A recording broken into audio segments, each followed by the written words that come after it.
అందరికీ వందనాలు. మీకా గ్రంథం 5వ అధ్యాయము 2వ వచనం చదువుకుందాం.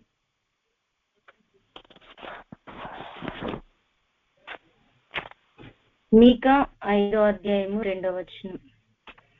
బెత్లెహేము ఎఫ్రాతా, యూదావారి కుటుంబములలో నీవు స్వల్ప గ్రామమైనను నా కొరకు ఇశ్రాయేలును ఏలబోవాడు నీలో నుండి వచ్చును.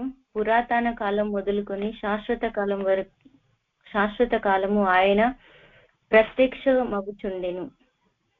ప్రార్థన. పరిశుద్ధుడ, మీకు వందనాలు, స్తుతులు, స్తోత్రాలు చెల్లిస్తున్నాం తండ్రి ప్రభువా.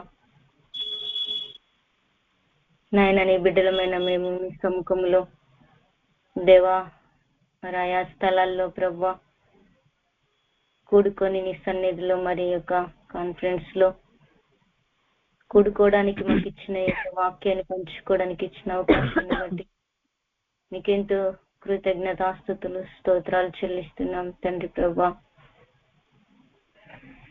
పరిశుద్ధాత్మ దేవుడా, ఇగో ప్రభువా, ఈ సమయంలో నువ్వేం మాట్లాడాలని వారి యొక్క ఉద్దేశం, వారి యొక్క పరిస్థితులు, వారి యొక్క సమస్యలకు మరి తండ్రి సఫలమవుటకు, విడుదల పొందుటకు నీ వాక్కు విడుదల అవుతేనే మరి చెర నుండి బయటకు రాగలుగుతాం.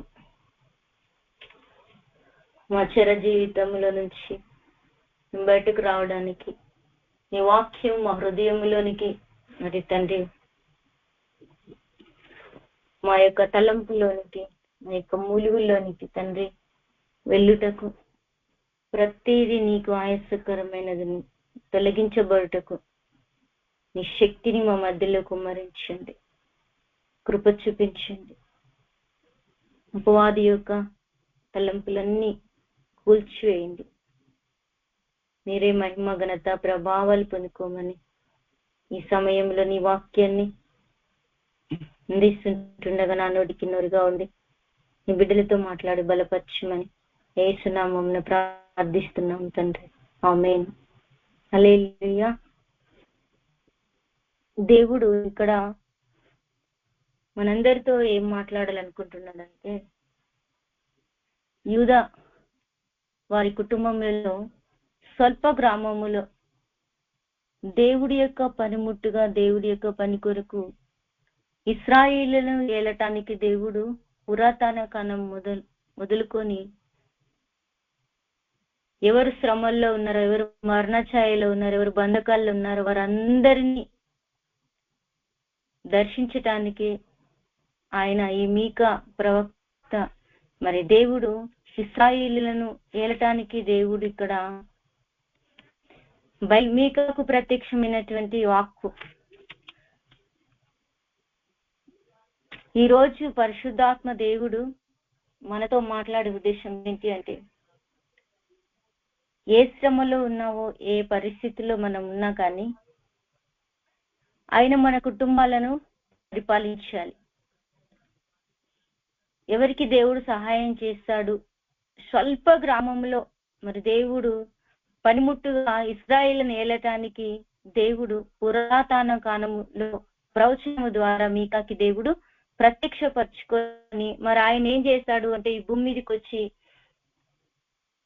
లోబడనులని ప్రజల వైపు దినమంతయు చేతులు చాపుతూ మరి ఆయన తన దర్శనమునకు మరి ప్రజలను రాణిస్తూ ఆకర్షించుకుంటూ అలాంటి కార్యాలు చేయటానికి యెషయా గ్రంథంలో 65వ అధ్యాయంలో ఇలా ఉంటది. ఏమని అంటే, మొదటి వచనం, నా యుద్ధ విచారణ చేయని వారిని నా దర్శనమునకు రానిచ్చి తిని.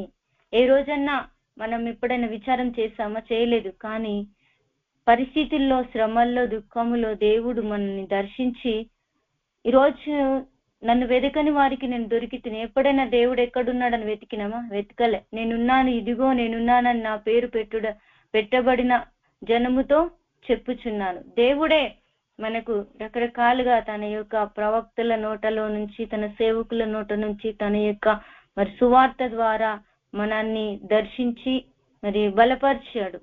ఎందుకు అనంటే, ఈ లోకంలో మనకు ఎన్నిక లేదు. ఈ చిన్న గ్రామంలో, స్వల్ప గ్రామంలో నుండి, మరియా గర్భములో నుండి యేసు ప్రభు మరి ఈ భూమి మీద ప్రజలందరినీ రక్షించడానికి ఆయన ఆనాటి కాలంలో ప్రవక్త అయిన మీకా ద్వారా దేవుడు బయలుపరిచాడు. లూకా సువార్తలో ఇలాగూ రాయబడి ఉంది. 1వ అధ్యాయములో 54వ వచనం ఈ విధంగా చెప్తుంది, అబ్రహామునకును అతని సంతానమునకును యుగాంతము వరకు తన కనికరమును చూపి జ్ఞాపకం చేసుకొందునని మన పితరులతో సెలవిచ్చినట్లు ఆయన తన సేవకుడైన ఇశ్రాయేలునకు సహాయము చేసెను. హల్లెలూయా. దేవుడు ఈనాటి కాలంలో ఎవరికి దేవుడు సహాయం చేస్తాడు అని అంటే, ఎవరైతే దీన మనస్సు కలిగి, ఇక్కడే లూకా సువార్త 1:47 వచనంలో ఇలా చెప్తుంది, ఆయన తన దాసురాలి దీన స్థితిని కటాక్షించెను. ఎవరైతే దీన స్థితిలో మరి దేవుడి యొక్క మాటకు లోబడి అవునంటే అవును, కాదంటే కాదు అన్నట్టుగా దేవుడి యొక్క వాక్యం విన్నప్పుడు మనం ఎప్పుడైతే దీన మనస్సు కలిగి లోబడతామో, ఆయన తన దాసురాలు దీన స్థితి అంటే ఎలాంటి దుఃఖంతో ఉన్న ఆ దీన స్థితిలో దేవుడు ఏం చేస్తాడంటే కటాక్షం చూపిస్తాడు. ఎవరు ఈ భూమి మీద మనల్ని కటాక్షించకపోవచ్చు. ఇశ్రాయేలును ఏలుబోవాడు ఎవరిని రక్షించాలనుకుంటున్నాడు? ఎవరు దుఃఖంతో ఉన్నా, ఎవరు బాధలతో ఉన్నా, ఇక్కడ ఏం చెప్తున్నాడు? అబ్రహామునకును అతని సంతానమునకును యుగాంతము వరకు తన కనికరము చూపి. ఎవరు? అబ్రహామునకును తన సంతానం. అతని సంతానం ఎవరు? అపోస్తుల కార్యములో మనకు చాలా స్పష్టంగా చెప్తున్నాడు. 3వ అధ్యాయంలో 25 వచనంలో ఏం బయలుపరిచాడు అక్కడ ప్రవక్తలకు? దేవుడు అబ్రహాంతో సెలవిచ్చిన మాట ఏంటిది అని అంటే, ఆ ప్రవక్తలకును దేవుడు అబ్రహాముతో నీ సంతానమందు భూలోక వంశములన్నీ ఆశీర్వదింపబడునని చెప్పి మీ పితరులతో చేసిన నిబంధనకును మీరు వారసులై ఉన్నారు. హల్లెలూయా. దేవుడు ఎప్పుడైతే మనకు ఒక వాగ్దానం చేస్తాడో, వాగ్దానాన్ని మనం పట్టుకొని మనము ఇశ్రాయేలుగా పోరాడినప్పుడే దేవుడు తన కనికరాన్ని మన జీవితంలో జ్ఞాపకం చేసుకొని మన పితరులకు ఏ వాగ్దానం అయితే ఇచ్చాడో వాళ్ళకి కాదు, దేవుడు చెప్పాడు నీకును తర్వాత ఏంటంట, నీ సంతానమందు భూలోక వంశములన్నీ కూడా.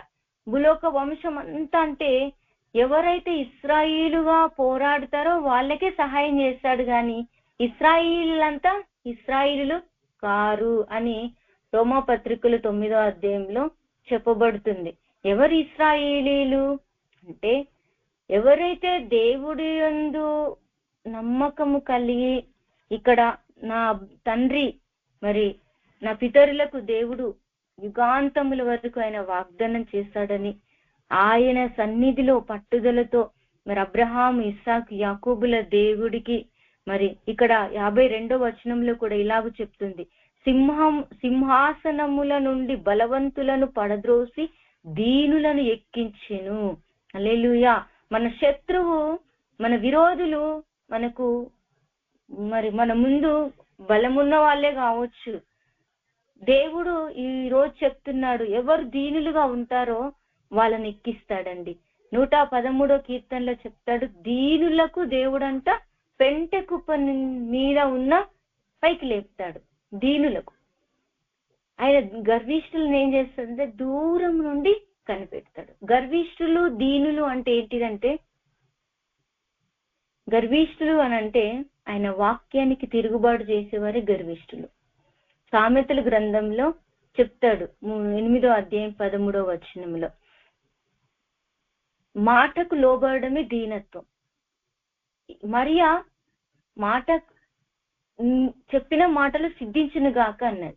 దూత వచ్చి చెప్పినప్పుడు ఆ మాటలకు దూత మాటకు ఎదురు తిరగలేదు, నాతోని కాదు అని చెప్పలేదు.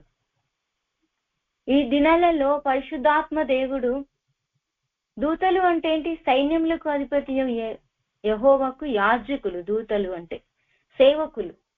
మలాకి గ్రంథంలో చెప్పబడుతుంది 2వ అధ్యాయం 7వ వచనంలో. ఈనాటి కాలంలో పరిశుద్ధాత్మ దేవుడు తన ప్రవక్తలకు బయలుపరుస్తాడు. అబ్రహాముకు బయలుపరిచాడు. అబ్రహామును భూలోక వంశములన్నీ కూడా నీ ద్వారా ఆశీర్వదింపబడితే దేవుడు వాగ్దానం చేశాడు. ఈ వాగ్దానమును ఎవరైతే నమ్ముతారో వాళ్ళే వారసులు. ఇశ్రాయేల్ అందరు వారసులు కాదు.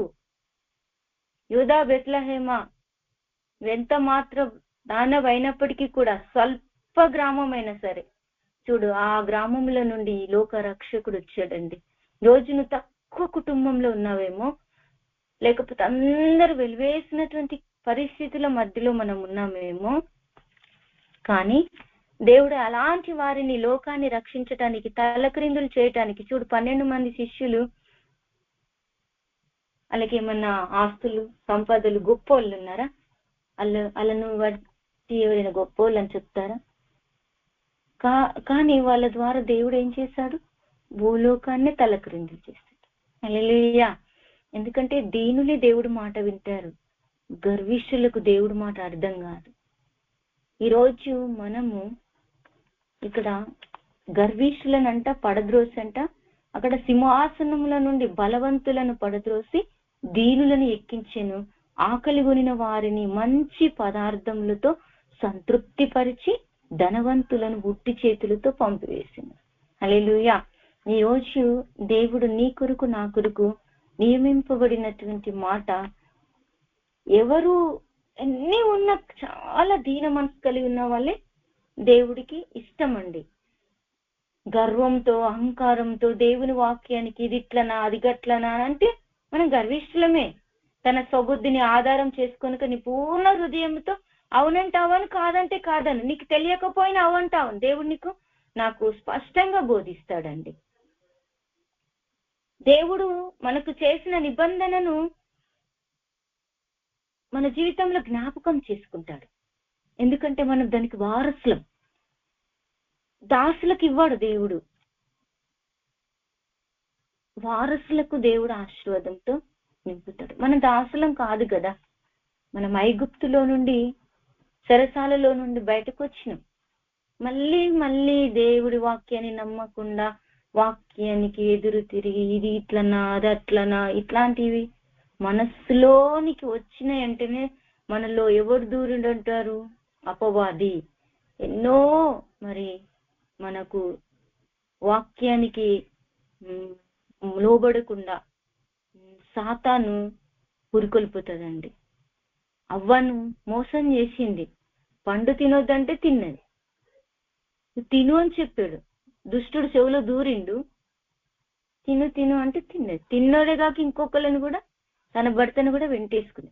అంటే ఇక్కడ మనము ఏ విధంగా మనము సాతాను యొక్క చెరలోనికి వెళ్ళిపోతున్నామో మనం బాగా గుర్తుపట్టాలి. గుర్తుపట్టినప్పుడే మనము ఏం చేస్తామంటే అబ్రహాము యొక్క సంతతికి తన పితరులతో చేసినటువంటి మన పితరులు వీళ్ళందరూ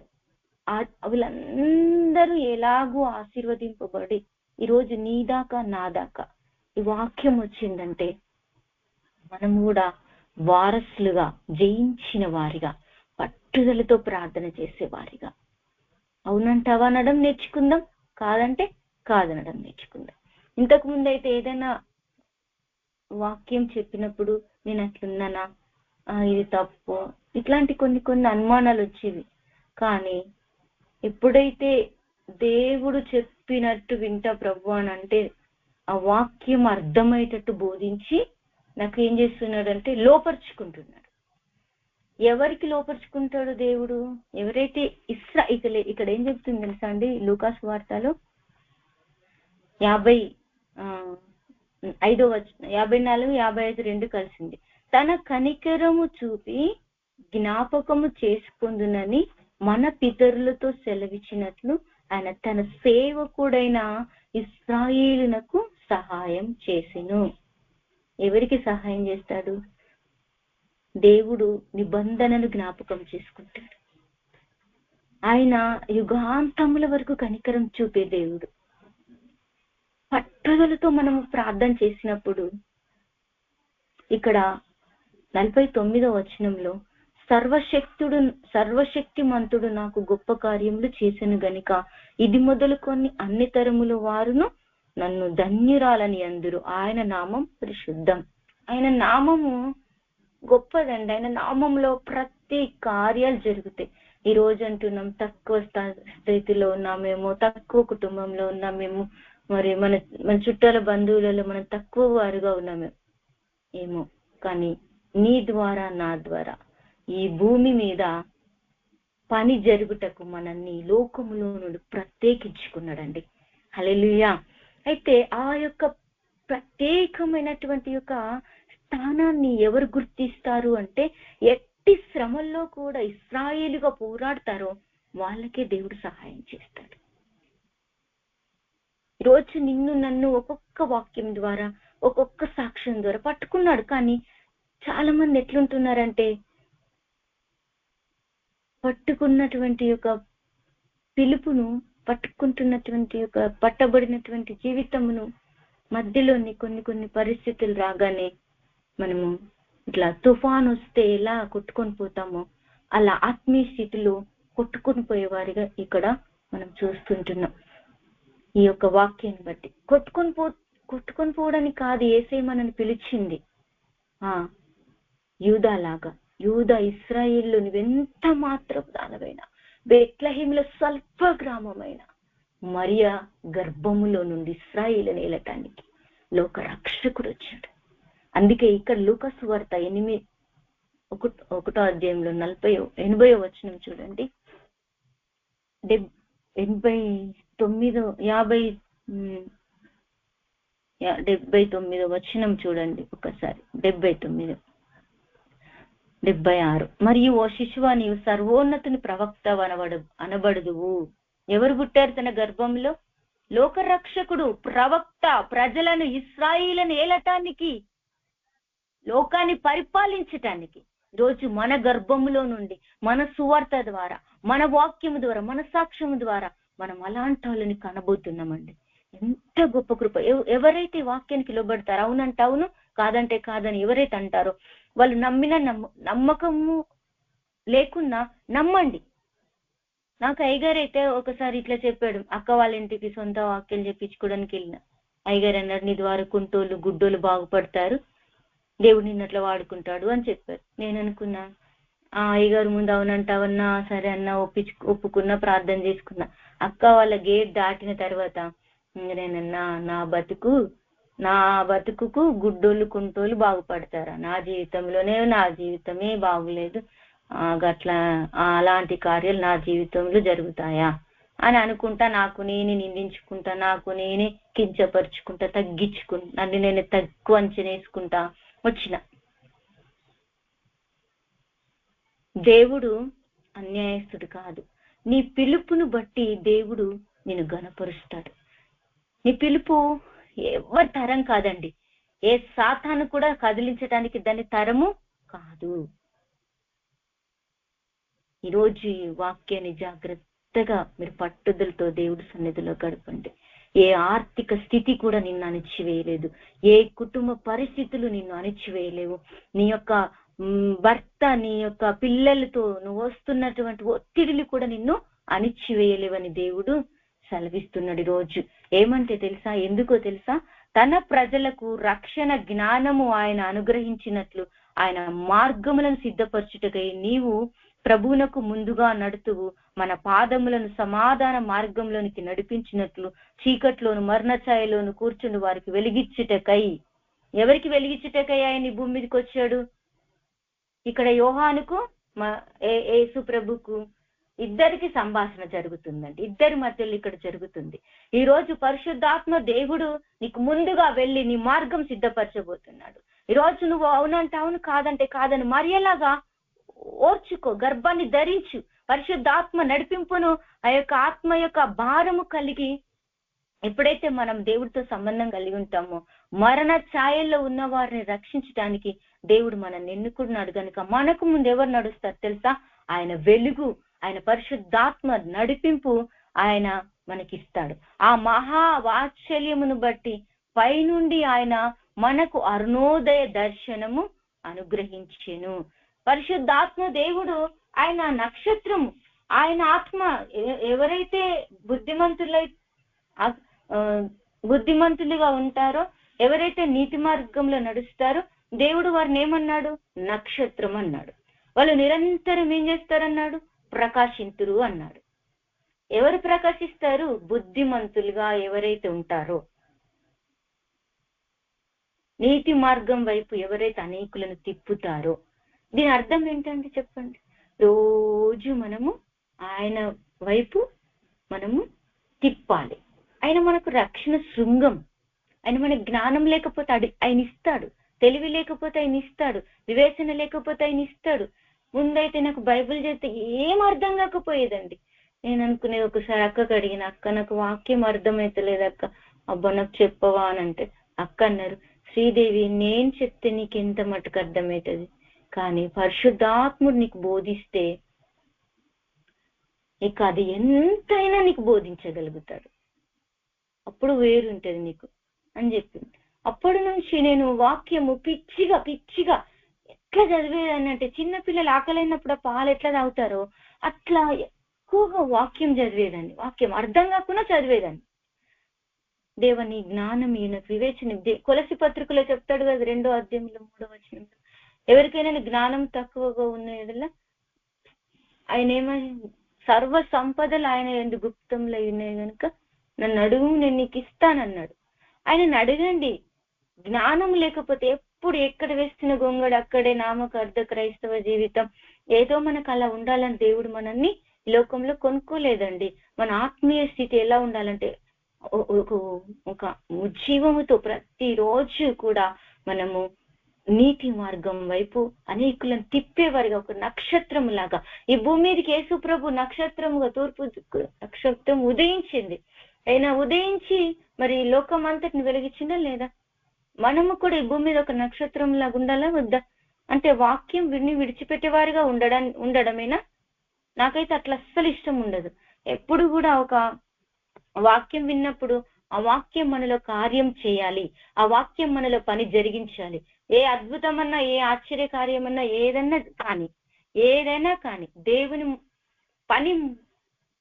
పని కొరకు మనము నియమింపబడినటువంటి పని కొరకు మనం సిద్ధపాటు కలిగి ఉండాలి.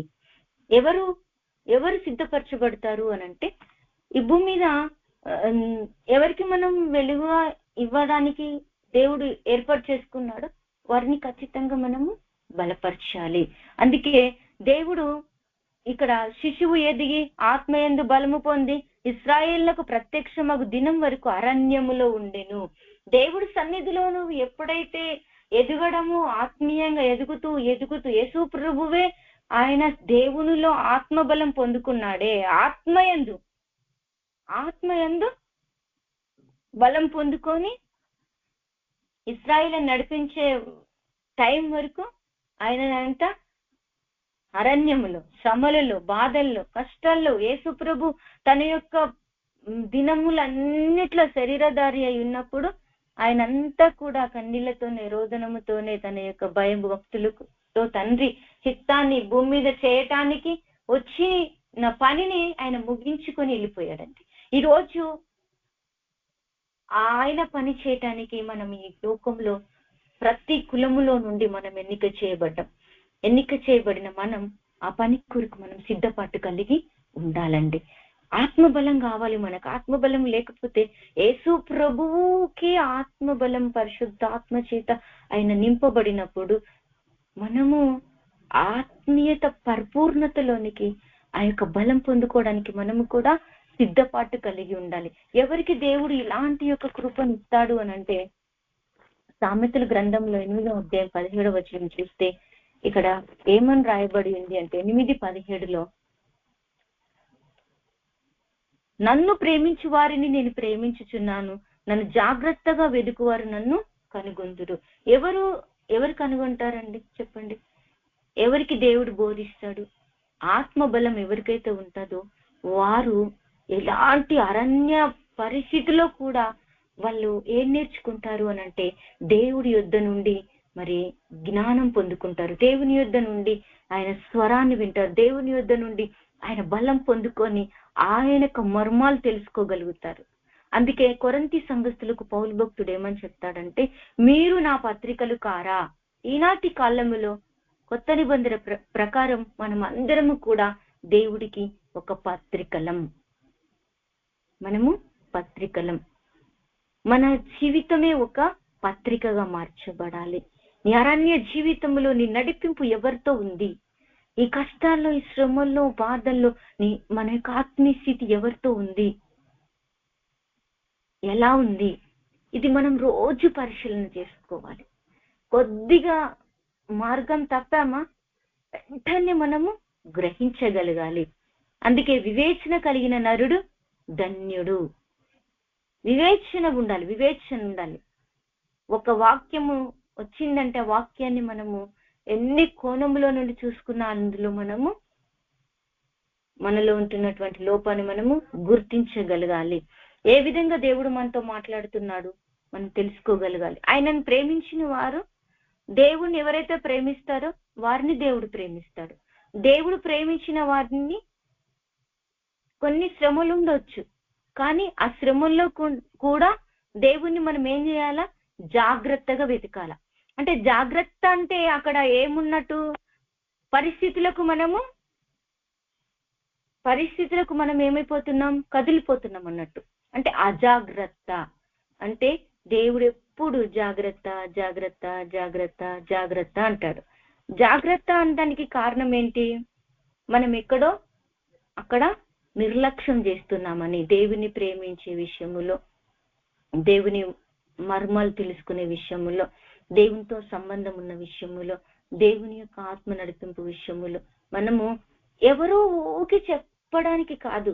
ఈనాటి కాలంలో కొత్త నిబంధన ప్రకారం మనం ప్రతి ఒక్కరము కూడా ఆయన గుణాతిశయములను ప్రకటించడానికి మనము ఏర్పాటు చేయబడిన వారు. మనమైన సొత్తు. అందుకే కొరింథీ సంఘస్థులకు పౌలు భక్తుడు చెప్తాడు, మనము విలువ పెట్టి కొనబడిన వారము. మన దేహము ఇది దేవుని ఆలయము. ఈ ఆలయంలో దేవుడున్నాడు. ఈ ఆలయము దేవుడున్నాడు కనుక ఈ దేహంతో మనం దేవుణ్ణి మహిమపరచాలి. దేవుణ్ణి మహిమపరచాలి అంటే ఎప్పుడు కూడా మనం జాగ్రత్త పడాలి. శరీరాన్ని దేవుడి యొక్క ఆలోచన చేత మనము నడిపించుకోవాలి. ఎందుకంటే మన శరీరం మీద మనకేమాత్రము హక్కు లేదు కనుక ఒకవేళ అన్నిటికీ లోబడితే ఎలా అంటే అది అర్థమయ్యేటట్టు దేవుడు మనకు బోధిస్తాడు. ఎవరు నన్ను చూడడం లేదు, నా ఇష్టం అని మనము అనుకున్నాం అనుకోండి, మనకు ఇష్టాలు ఏంటియో తెలియజేస్తాడు, ఆయన ఇష్టాలు ఏంటియో మనకు తెలియజేస్తాడు. కనుక ఈ నన్ను ప్రేమించువారు నేను ప్రేమిస్తా అంటున్నాడు. అంటే ఒక వాక్యం వచ్చినప్పుడు దాన్ని ప్రేమించి స్వీకరించావనుకో ఆయన మనల్ని ప్రేమిస్తాడు. మనల్ని ఆయన ప్రేమించినప్పుడు మనము ఆయన మార్గములో జాగ్రత్తగా వెతికినప్పుడే మనం ఆయన ఆలోచనలు కనుగొనడం అంటే ఏంటి తెలుసా అండి? ఇప్పుడు రోజు ఒక కుటుంబంలో భార్య భర్తలు ఉన్నారు. భర్త హృదయము భార్యకు అర్థం కావాలి అంటే మనము భర్త అడుగు జాడలో నడిచినప్పుడే ఆ యొక్క భర్త హృదయం మనకు అర్థమవుతుంది కదా. ఇప్పుడు భార్య హృదయం భర్తకు అర్థం కావాలి అని అంటే ఈ భార్య హృదయం ఈ భార్యతో ఎప్పుడైతే సంబంధము కలిగి మనం ఒకరినొకరు అర్థం చేసుకుంటూ ఆ కుటుంబమును జీవిస్తారో అప్పుడే ఆ కుటుంబంలో ఒకరి హృదయం ఒకరికి అర్థమవుతుంది. జాగ్రత్తగా కొంతమంది భార్యలను అర్థం చేసుకోరు తెలుసా, ఎందుకంటే వాళ్ళకు ఎప్పుడు కూడా ఎవరితో ఏదో ఒకటి సహవాసం, దేవుడు ఆ సహవాసం ఉందనుకో, దేవుళ్ళలో కూడా అలా ఉందనుకో, దేవుడు హృదయం మనకు కూడా అర్థం కాదు. అందుకే వాళ్ళు భార్య భర్తల మధ్యలో ఒకరినొకరు అర్థం చేసుకోకుండా ఉండడం ద్వారా ఏమవుతుందంటే ఆ కుటుంబంలో చికాకులు, గొడవలు, నెమ్మది ఉండదు, శాంతి ఉండదు. ఆ తల్లిదండ్రులు కరెక్ట్ లేక పిల్లలకు కూడా నెమ్మది ఉండదు, పిల్లల జీవితాలు కూడా బాగుండవు. అంటే ఇప్పుడు ఇక్కడ ఎక్కడ మనకు సంబంధం తగ్గిపోతుంది అంటే మనం చూసుకుంటే ఆత్మీయతలో జాగ్రత్తగా వెతకపోవడానికి కారణం ఏంటి అది మనం తెలుసుకోవాలి. ఎవరో ఒకరు ఊకే మనకి చెప్పరు. రోజు మనమే తెలుసుకోవాలి. పరిశుద్ధాత్మ దేవుడు మనకు తెలియచేయాలి అంటే మనం ఆత్మబలం అవసరం. హల్లెలూయా. ఆత్మబలం అసలు మనకు అడుగు అడుగున అవసరం అండి. మనకు ఆత్మ బోధిస్తుంది, ఆత్మ చేత మనం బలం పొందుకుంటాం. సర్వోన్నతుని యొక్క స్థలములలో తనకిష్టమైన వారికే సమాధానం ఉంటది. కానీ దేవుని నమ్మిన వాళ్ళందరికీ, ప్రార్థన చేసిన వాళ్ళందరికీ, వాక్యం చదివిన వాళ్ళందరికీ, చర్చికి పోయిన వాళ్ళందరికీ అని చెప్పడాక రాయబడలేదు. తనకిష్టులైన ప్రజలకే సమాధానం భూమి మీద. అంటే తనకిష్టులు ఎవరున్నారు మరి చెప్పండి? తనకిష్టులు మనం ఉంటే మనకు సమాధానం ఉంటుంది. మనకు దేవుడు ఏం చేస్తాడు? ఇశ్రాయేలుకు దేవుడు సహాయం చేస్తాడు. ఇది అసలు ఇట్లా ప్రతి క్రైస్తవుడు, ప్రతి సేవకులు, ప్రతి పరిచారకులు, ప్రతి ఒక్కరు ఇట్లా దేవుడితో సంబంధం కలిగి ఉన్నారనుకో, మనం ప్రజలను పరిపాలించమా, లోకాన్ని పరిపాలించమా, భూలోక వంశములను ఆశీర్వదింపబడే మన ద్వారా. అబ్రహాము ఒక సంతతికి మరి అప్పుడైతే అంత అబ్రహాం ద్వారా ఇంత పరిచర్య జరగలేదు. కానీ అయినా కానీ దేవుడు ఏం వాగ్దానం చేశాడు? భూలోక వంశములన్నీ కూడా నీ ద్వారా ఆశీర్వదింపబడతాయని దేవుడు వాగ్దానం చేస్తాడు. నీకును నీ సంతానమునకును ఎవరైతే ఈ వాగ్దానమును పట్టుకొని నిబంధనకు మరి ఎవరైతే ఇశ్రాయేలుగా ఉంటారో వాళ్ళు నీకు వారసులుగా ఉంటారని, వాళ్ళని నేను దీవిస్తానని చెప్పాడు. వాగ్దానం ఎటుపోతుందండి మనం అట్లా వారసులుగా లేకపోతే? మరి మనం వారసులం అండి, మనం దత్తపుత్రులం, మనం ఆయనకు కుమారులైన వాళ్ళందరూ కూడా ఆశీర్వదింపబడతారు. అందుకే చూడండి, కొరింథీ సంఘస్థులకు పౌలు భక్తుడు చెప్తున్నాడు 5వ అధ్యాయం 15వ వచనంలో, కుమారులైన వాళ్ళు ఎలా ఉండాలి? నేను దేవుడి కుమారుడను, నేను దేవుని కుమార్తెను, మనం దేవుని పిల్లలు మనం చెప్పుకుంటున్నప్పుడు మనం ఎలా ఉంటున్నాం అనేది మనం చూసుకుందాం ఒకసారి. కొరింథీ పత్రిక 2వ పత్రిక 5వ అధ్యాయము 15వ వచనం చూద్దామా. జీవించు వారిక మీదట తమ కొరకు కాక తమ నిమిత్తము మృతి పొంది తిరిగి లేచిన వాని కొరికే జీవించుటకు ఆయన అందరి కొరకు మృతి పొందెననియు నిశ్చయించుకొనుచున్నాము. హల్లెలూయా. ఈ రోజు మనం జీవిస్తున్నామంటే మనం ఎవరి కొరకు జీవిస్తున్నాం ఒకసారి ఆలోచన చేద్దాము. జీవించు వారు ఇక మీదట తమ కొరకు కాదు. కొంతమంది చాలా ఎలా కుటుంబం కొరకు ప్రయాసపడతారు కానీ చివరికి అంత వాళ్ళకు దొరికేది ఏంటి తెలుసా? నష్టమే, బాధనే, దుఃఖమే, వేదనే. ఎన్నో మంచి ఉద్దేశాలు ఉంటాయి. ఇల్లు కట్టుకోవాలి, పిల్లలను మంచిగా చూసుకోవాలి, మంచిగా చదివియాలి. నేను ఎవరి గురించో నేను చెప్తలేను, నా భర్త కొరికే నేను చెప్తున్నా. నా భర్త ఎప్పుడు ఎలా ఉండేదంటే, ఒకరి చేతి కిందికి వెళ్ళొద్దు, నేనే మంచిగా ఉండాలి, మంచి పై స్థానంగా ఉండాలి, బాగా డబ్బు సంపాదించాలి, అందరిలో మంచిగా లెవెల్ లాగా ఉండాలి, ఒక లెవెల్గా ఉండాలి, నేను నా పిల్లలు మంచిగా ఉండాలి, నా కుటుంబం మంచిగా ఉండాలి. అదంతా ఓకే. కానీ యెహోవా ఇల్లు కట్టించని ఎడల కట్టువారి ప్రయాసం వ్యర్థమే. దేవుడు చేతిలోనికి మనం ఎప్పుడైతే వెళ్తామో దేవుడు మన కుటుంబాన్ని కడతాడు. మనల్ని దేవుడు ఒక పని కొరకు వాడుకొని కుటుంబాన్ని జీవించాలి, తన ద్వారానే ఈ భూమి మీద మన కుటుంబాలు మహిమకరంగా ఉండాలని మనల్ని ఎన్నుకున్నాడు. మనకి ఇన్ని ఆలోచనలు, కోరికలు ఉంటే అవి ఎట్లా జరుగుతాయి? మొత్తం ఆశలన్నీ అడి ఆశలు అయిపోయినప్పుడు చివరికి నష్టం, అప్పులు, కష్టాలు, బాధలు, రోగము, ఒకటెంబడి మొత్తం తరిమి కొట్టినాయి. అప్పుడు నేను అనుకున్నా, అసలు మన జీవితంలో ఏముంది, అసలు నా జీవితంలో ఏంటి ప్రభువా, అసలు ఏం కలిగి ఉన్నావు నువ్వు? అప్పటి వరకు నాకు అంత తీర్మానం ఏం లేదు, కానీ దేవుడు మాట్లాడుతున్నాడు, దర్శనాలు ఇస్తున్నాడు, ప్రత్యక్షత ఉంటుంది, వాక్యాలు ఇస్తున్నా. కానీ నాలో ఒక మంచి ఆశీర్వాదము, ఒక దేవుడు నన్ను దీవించే విధానాలు నాకు అర్థం కావడం లేదు. ఎన్నో అద్భుతాలు చేశాడు, అప్పటి వరకు చేయలేడంటారా? చేస్తాడు. కానీ పూర్తి యొక్క దేవుని నడిపింపు మనకు అర్థమయ్యే వరకు కూడా మనమైన పిలుపులో నిలకడగా ఉండలేకపోతాం. ఎందుకంటే జీవితం అర్థమే కాదు. ఇక మన బతుకే మనకు అర్థం కాదు. మనకు ఒక నిరీక్షణ ఎలా ఉంటది? అప్పుడు నేను ఒక తీర్మానం తీసుకున్నా, ప్రభువా జీవించడం ఇక నా కొరకు కాదు. టైలర్ పక్కకు పడేసిన. ఏంటి? ఆకాశము ఒక బంగ్ల మీద నుండి ఒక కత్తెర భూమి మీద పడ్డది. అది ఇరిగిపోయింది. ఇరిగిపోతే నేను అనుకున్న కళలో కత్తెర మళ్ళీ నేను అంటు పెట్టుకుంటున్నా. అంటే ఆ కళ తెలైన తర్వాత నాకు అనిపించింది, అంటే ఇంకా నేను ఏదో ఒక రకంగా బ్రతుకు తెరువు కొరకు పనిచేయాలని ఆశపడుతున్నాను అని నాకు అనిపించి, ఎన్ని కష్టాలు చాలు, ఏ స్త్రీ జీవితంలో ఇవన్నీ ఉండాలా? అసలు ఎవరికి రావద్దు ఇలాంటి కష్టాలు. ఎందుకు దేవుడు నా జీవితంలో ఇవన్నీ పెట్టిండో అవన్నీ కూడా నేను మాయమైపోయి శ్రమలన్నీ మరి ఒక కళలాగా మర్చిపోయే జీవితం నాకు కావాలి ప్రభువా. ఈ జీవితం నా బ్రతుకు, నా జీవితం నా వల్ల కాదు, ఇక నేను నడవలేను అంతటి మరణపు ఛాయలోనికి వెళ్ళిపోయే పరిస్థితుల్లో ఒక బలమైన తీర్మానం తీసుకున్నానండి. ఈరోజు ఎవరు ఇలాంటి బాధలు పడొద్దు. నేను ఎప్పుడు వాక్యం చెప్పేటప్పుడు ఈ సాక్ష్యం చెప్పడానికి నేను చాలా సందర్భంలో సిగ్గుపడేదాన్ని. ఎందుకంటే ఓడిపోయిన సాక్ష్యము, అన్ని కోల్పోయినటువంటి జీవితాన్ని, అందరైతే ఆశీర్వదింపబడ్డా, ఇల్లు కట్టుకున్నా, నా భర్త ఇట్లున్నాడు, నా పిల్లలు ఇట్లున్నారు, నేను మంచిగా ఉన్నా, నా కుటుంబం దేవుని నమ్ముకున్నందుకు ఇట్లా అయిందని సాక్ష్యం ఇస్తారు. మంచి సాక్ష్యం ఇస్తారు, అది ఓకే, మంచిగా ఉంటే దేవుడు మహిమ పొందుతాడు. కానీ నా జీవితంలో ఏమీ లేదు కదా, ఏం చెప్తే ఆ ప్రజలు దేవుడి వైపు తిరుగుతారు అని నాకు చాలా అనిపించేది. ఎందుకు నేను దేనికి పనికిరాను, నేను తక్కువ అని చాలా నాకు నేను నిందించుకొని ఏడ్చుకునేదాన్ని. కానీ దేవుడు నాతో చెప్పాడు, నేను నిన్ను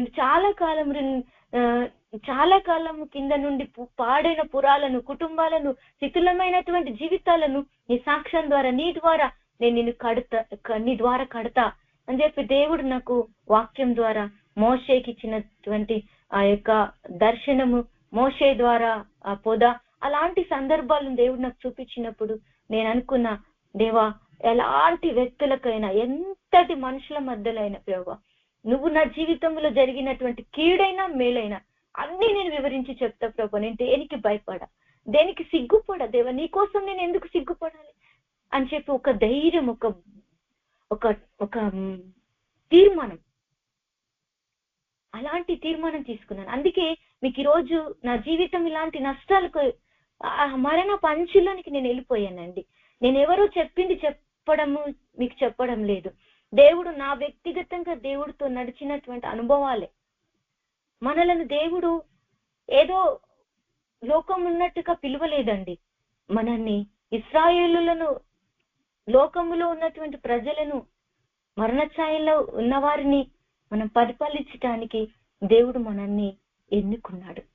ఆనాడు యోహాన్ భక్తుడు, యేసు ప్రభు ఇద్దరి పట్ల ఉన్నటువంటి యొక్క ఉద్దేశం, మరి ఎలిజబెత్ గర్భములో, మరి మరియ గర్భములో ఉన్నటువంటి శిశువు ఎలా ఒకరినొకరు వందన వచనం ఎత్తి మరి వాళ్ళిద్దరు ఎలా దీవించబడ్డారు, ఎలా వారి గర్భంలో ఉన్న శిశువులు గంతులు వేశారు. ఈరోజు పరిశుద్ధాత్మ బలం పొందుకొని మనము అనేకులకు ఒక మరి పరిపాలనలో అనేకులను మనం దేవుడి వైపు తిప్పటానికి దేవుడు మనల్ని ఎన్నుకున్నాడని మనము జాగ్రత్తగా ఆయనను వెతకడము నేర్చుకుందాం.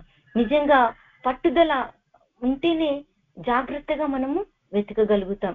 కానీ చిన్న వాటిని, చిన్న సమస్యలకు మనం కదిలిపోయినామనుకో, తుఫాను వస్తే మొత్తం కొట్టుకొని పోతుందండి. హల్లెలూయా. కానీ తుఫానుకు తల వంచుకొని నిలబడితే నువ్వు నిలబడతావు. అందుకే జీవించువారు ఇక మీదట తమ కొరకు కాదు, నీ కుటుంబం కొరకు, మన కుటుంబం కొరకు, మన పిల్లల కొరకు, మన కొరకే కాదు, కానీ మృతిని గెలిచి లేచిన యేసు ప్రభు కొరకు జీవించటానికే దేవుడు మనల్ని ఎన్నుకున్నాడని మర్చిపోవద్దని పౌలు భక్తుడు కొరింథీ సంఘస్థులకు మంచిగా బ్రతిమాలుకుంటూ విధేయతతో మరి చెప్తున్నాడండి, బోధిస్తున్నాడు. పరిశుద్ధాత్ముడు రోజు మన జీవితంలో మనకు బోధిస్తున్నాడండి. ఎన్నో దర్శనాలు ఉండొచ్చు, వాక్యం ఉండొచ్చు, ప్రవచనాలు ఉండొచ్చు, ప్రత్యక్షతలు ఉండొచ్చు. అవి ఎందుకు ఇచ్చాడో మనం గమనించాం. అక్క ఎప్పుడు ఒక మాట చెప్తుంది, దేవుడు మనకు మాట్లాడుతున్నాడంటే ఏదో పిక్నిక్ వెళ్ళి అన్ని చూపించటానికి, లోకంలో వెళ్ళట అందుకు కాదు చూపించిందంటే దాంట్లో ఒక మర్మం ఉంటది, అది తెలుసుకోగలగాలి, ఒక అర్థం ఉంటది, అది తెలుసుకోగలగాలి, అప్పుడే నీ జీవితంలో ఇచ్చిన వాగ్దానం నెరవేరుతుంది అని చెప్పారు.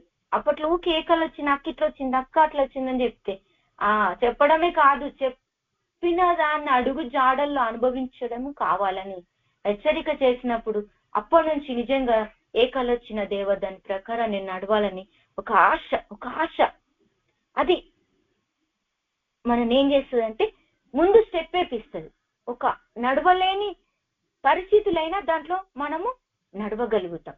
పేతురు శిష్యులు వెళ్తున్నప్పుడు వాళ్ళకు విశ్వాసం కోల్పోయారు, వాళ్ళ ఓడ ఏమైపోతుంది, వాళ్ళ యొక్క ఇటు అటు తొలగిపోతుంది, విశ్వాసం కోల్పోతుంది. కనికరము అయ్యో అయ్యో పరిస్థితులు అయ్యో ఎవరు రక్షిస్తారు అన్నట్టుగా వాళ్ళ విశ్వాసం పోయింది. రోజు తుఫానుకు మన జీవితంలో యేసుప్రభు మనతోనే ఉన్నాడు, పరిశుద్ధాత్ముడు మనలోనే ఉన్నాడు, కానీ అయ్యా నాకు సాయం చేయి అని విశ్వాసంతో బలం పొందుకునే వారిగా మనము లేకపోతున్నామేమో పరిశీలన చేసుకుంటే మనలో ఉన్నటువంటి లోపం మనకు అర్థమవుతుంది. అందుకే యోహాన్ పత్రికలో మొదటి పత్రిక 2వ అధ్యాయం 17వ వచనం చూస్తే,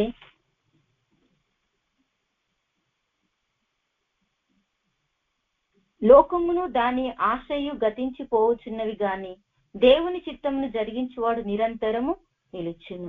లోకంలో ఏవి చూసినా మనకు ఆశ పుడుతుంది, అయ్యో ఇది లేదు అది లేదు అది లేదు. ఆశలు పుట్టినప్పుడు ఏమైతుంది, ఆ ఆశ నెరవేరకపోవడం చేత ఏమైతుంది, హృదయం అంతా ఏడుస్తుంది, దుఃఖపడుతుంది.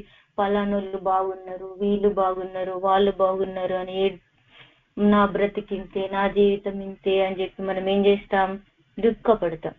కానీ ఒకవేళ ఇవన్నీ చూడకపోగా దేవునితో నడిపింపు తెలుసుకున్నాం అనుకో, మనం ఏడుస్తామా? ఎప్పుడైతే మనకు దుఃఖం కలుగుతుందంటే ఏంటిదంటే మనకు లేదు అని ఏడవడము సాతాను ప్లాన్, మనల్ని ఏడిపించేది అపవాది. ఇక్కడ మనం చాలా గుర్తించాలి, దేవుని చిత్తమును జరిగించువాడు నిరంతరము నిలుచును. దేవుడి చిత్తం ఎవరు జరిగిస్తారు అంటే లోకాశ, నేత్రాశ, జీవోడంబాలు, లోకంలో ఉన్నాయన్నీ కూడా మనం జయించగలగాలి. జయించినప్పుడు ఆయన చిత్తం మనము తెలుసుకోగలుగుతాం. అందుకే నన్ను ప్రేమించే వారు నన్ను జాగ్రత్తగా కనుగొంటారు. ఎవరు కనుగొంటారు? ఆయనతో ఆత్మ యొక్క నడిపింపును తెలుసుకున్న వారే, ఆయన ఉపదేశం వినువారే, ఆయన గడుపు యొద్ద కనిపెట్టుకున్న వాళ్ళే బలం పొందుకొని భూమి మీద దేవుని చిత్తాన్ని జరిగిస్తారు. ఏదైతే లేదు అని ఏడుస్తున్నాము అంటే అక్కడ సాతాను ఏడిపిస్తున్నది అని మనం తెలుసుకోవాలి. నాకు చాలా సందర్భంలో అర్థమవుతుంది. ఎందుకు అంటే నేను అన్ని కోల్పోయి ఇప్పుడు ఒంటరిగా ఈ కోరుట్లలో మన అక్క వాళ్ళ చర్చిలో, అక్కడ చొప్పదండిలో అయ్యగారు వాళ్ళ చర్చిలో, అక్కడ ఇక్కడ నేను జీవిస్తూ ఉంటాను. 12 సంవత్సరాల నుండి నా జీవితం ఇలా తన పరిచర్యలో జరుగుతూ ఉంటది. ఒక్కొక్క సందర్భంలో ఏంటి నా పరిస్థితి అని ఒక్క ఆలోచన ఇట్లా వచ్చిందా, నన్ను వాళ్ళు ఎలా అంటున్నారు, ఏంటి ఇంత దేవుడితో జీవించడము, వాళ్ళు అలా మాట్లాడుతున్నారు, వీళ్ళు అలా మాట్లాడుతున్నారు, ఏంటి నాకు ఇవన్నీ లేకపోవడం, ఈ లోకంలో నేను అందరిలాగా లేకపోవడం ద్వారా నన్ను అసలు నా జీవితం ఎలా అని ఒక కొద్దిగా ఆలోచన రాగానే ఏమైతుంది, అక్కడ దుఃఖం వస్తుంది, ఏడుపు వస్తుంది. ఏడుపు రాగానే ఏమైతుంది, దేవుని చిత్తాన్ని ఏమైతుంది పక్కన పెడుతున్నాం. ఇప్పుడు సాతాన్ ప్లాన్ అంతా ఏంటిది, మనం దేవుడి చిత్తాన్ని పక్కన పెట్టడం, సాతాను యొక్క చిత్తం నెరవేర్చడం. ఈరోజు మనం ఎవరి చిత్తాన్ని నెరవేరుస్తేనే తెలుసుకుందాం. నన్నే మీకు ముందు చెప్తున్నా, ఇది నా జీవితంలో ఒక్కొక్కసారి జరుగుతూనే ఉంటది. నేనంటే ఆ వాక్యం అన్నా, లేకపోతే అక్క నాకు ఇలా నా హృదయం ఇలా అనిపిస్తుందంటే, అయితే ఇప్పుడు నీకు దేవుడితో సంబంధం పోయింది, అందుకే నీకు ఇలాంటి ఆలోచన వస్తుందని హెచ్చరిక చేయడం ద్వారా వెంటనే మళ్ళీ అరే దేవుడు పిలిచారు, ఆశీర్వదిస్తున్నాడు, ఇంత తోడుగా ఉన్నాడు. కొద్దిగా మనసుడు పోగానే లోకాశ, నేత్రాశ, జీవోడంబాలు, శరీరాశలు నెరవేరకపోవుట చేత, మనం అనుకున్నది జరగకపోవుట చేత మనము దుఃఖపడుతున్నాం. హల్లెలూయా. మరి కూడికలో ఉంటున్న వారు ఎంతగా మంచి మంచి కుటుంబాలు కలిగి ఉన్నారు, కానీ ఇంకా ఎక్కడో దేవుడితో సంబంధం పోయిందో, దేవుడి చిత్తం ఎక్కడ పక్కన పెడుతున్నామో. దేవుడేమో ఇశ్రాయేలీలలో మరి మనల్ని ఒక పరిపాలన చేయుటకు మరి దావీదు భూమి మీద పరిపాలించడానికి దావీదు సంతతి మరి అబ్రహాము, ఇస్సాకు, యాకోబులు, దేవుడు వారిని భూమి మీద వారి సంతతులు, వారి యొక్క వంశము మనమే. హల్లెలూయా. మనం స్వల్పమైన వారమేమో, స్వల్ప గ్రామంలో ఉన్న వారమేమో, అందరి చేత ఓడిపోయిన వారమేమో, తక్కువ వారిగా. నేను చెప్పాను కదా, ఇంత మంచిగా నా జీవితం అంతా సిగ్గుపడకుండా చెప్పేస్తున్నా. ఒకప్పుడు అన్ని ఉన్నాయండి, మంచి కుటుంబంలో పడ్డానండి, ఆస్తి ఉంది, అన్ని ఉన్నాయి, ఆరోగ్యం ఉంది. కానీ దేవుని చిత్తం చేయకపోతే ఏది ఎలా వస్తుందో మనకు తెలియదు. నా జీవితంలో తుఫాన్ వచ్చింది, కదిలించింది.